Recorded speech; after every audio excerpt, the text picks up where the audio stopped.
Hello and welcome back. Missy Heydrich here. We are at Big 12 Women's Basketball Media Day presented by New Era. Now joined by the Kansas State Wildcats. Picked 7th in the Big 12 preseason poll. They were 28-8 a year ago, 17-1 at home, and a Sweet 16 appearance in the 2025 NCAA tournament. Jeff Mittie, 12th year at Kansas State, 34th overall as a head coach, and he is joined by 3 of his student athletes, junior guard Terrence Sides, sophomore guard Isella Arenas, and junior guard Nastia Claessens. Welcome to all of you. Coach, I'm going to start with you. The hardest part of having a squad full of veterans and seniors is at some point they do graduate and they leave you, and which means this roster looks very different. How has this team responded, and what are you seeing from this new look group in Manhattan? Yeah, summer was really good. I was very pleased. You know, we got most of the group in, but as things go in the college era that we're in, you get them at different points. Nastia didn't arrive to campus till late August. Gina Garcia didn't arrive to campus till late August as well. So we didn't get all the pieces in, but the group that was in the summer, I thought had an incredible summer. Their work ethic was way better than I expected. I really expected that we would have to spend more time saying this is how we do things. And what impressed me the most is that we said it. We didn't have to say it twice. They took ownership of how they wanted to work outside of basketball, and we saw a lot of growth this summer. Your program advanced to the Sweet 16 for the first time in 20-plus years. How important is that kind of momentum as you move forward with this year's team as a building block, as it sets the standard for what you want to do? Yeah, I think it's important. It's hard to keep momentum, but, the last couple of years we were right there, and last year was a special year. We had a like to go further. We were right there to do that. But I think all those things helped us in recruiting. It attracts players that want to play. It attracts players that have those goals. So it all ties together. And while this group is at a much different phase in October than a year ago, I like the path this group is on. And we're still getting to know what we do well and what we don't do as well, but their work ethic has been really good, and now we're just trying to develop that chemistry on the court. If you have a question, please raise your hand. We will have one of our 2 mic holders, Delaney and Carly, come over and find you. I have a couple questions for our student athletes here first. Taryn, I'll start with you. Over 24 minutes a game last year, one of 3 returners on this K-State roster. So that means you're a veteran, whether you want to be or not. So can you talk a little bit what you learned from all of those great all Big 12 players you have been able to play with on the floor before, and how that has helped you this season in being more of a leader for this new look group at K-State? Yeah, like you said, I'm the one of 3 returning, so it's kind of my job to be a leader for this team. I think learning from All-American Serena and Yoki last year, and just the way they led the team and got everyone to rally behind them, that's something that I look back on and I've learned from them, and I'm trying to implement it this year. So are you a more vocal leader, a by example, or a combination of both? I would say more lead by example. Okay. I think Coach Mittie would probably agree with that. I would. Okay. I would. See, there we go. We have. There's no wrong answer there. She's already causing conflict with Arenas because of her answer on creamy corn. So we've got a lot of behind the scenes issues that we're going to have to deal with later at lunch. Isella, I'm going to ask a question for you. Change is never easy. You made the decision to transfer to Kansas State after 1 year. What was it that led you to K-State? What about this system, and why was it the right place for you? It just felt like family coming here. When I first met Mittie, I just warmed up to him so easily, and all the other coaching staff and the girls as well. So when I first came here, I knew, I was like, okay, this is the right place for me. Excellent. And Nastia, you come with a resume as part of the Belgian national team, appearing in both the Paris Olympics, 2025 Eurobasket team member for Belgium. With that, tell us your first impressions of Manhattan, Kansas, and what is it that you're going to bring to the floor for this Wildcat team? Yeah, K-State is like Isa said, is like a really family. Everybody's so nice, and I really love it here.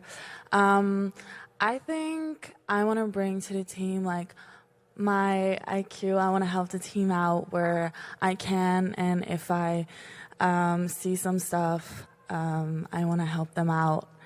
So yeah. Experience goes a long way. You can't teach that necessarily. That's very true. Now, I think we have a couple questions here. So please identify yourself. Go ahead. Daniel Schmidt, Lawrence Journal World. I'm just curious, this one's mostly for the newcomers. What about the culture at Kansas State really drew you in, and what have you learned about Manhattan so far?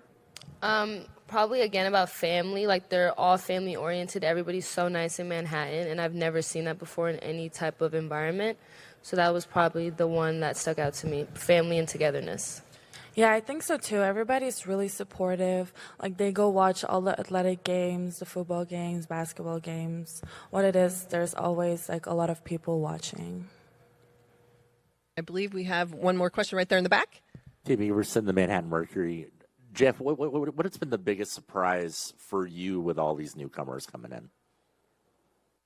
Well, I said it earlier. I thought we would have to spend more time on the culture, more time on how we do things, more time on establishing that. And quite frankly, I think 2-3 weeks into the summer, I said, this team's good. I felt like Taryn was injured a little bit this summer, and I thought we would have to rely more on her to kind of do those things. But honestly, this group came in with a pretty good work ethic. They established their own routine that was outside of when we were on the court together, and it was impressive to watch them do that. And, in the past we'd had veterans that were able to pass the baton and, say this is how we do it, but they established their own work ethic. Now, we did some things differently in the weight room to speed that up, but it started with our freshman group. They came on campus a week early. And they really were impressive at how hard they worked and how quickly they understood what was necessary to be good in there. Now, having said all that,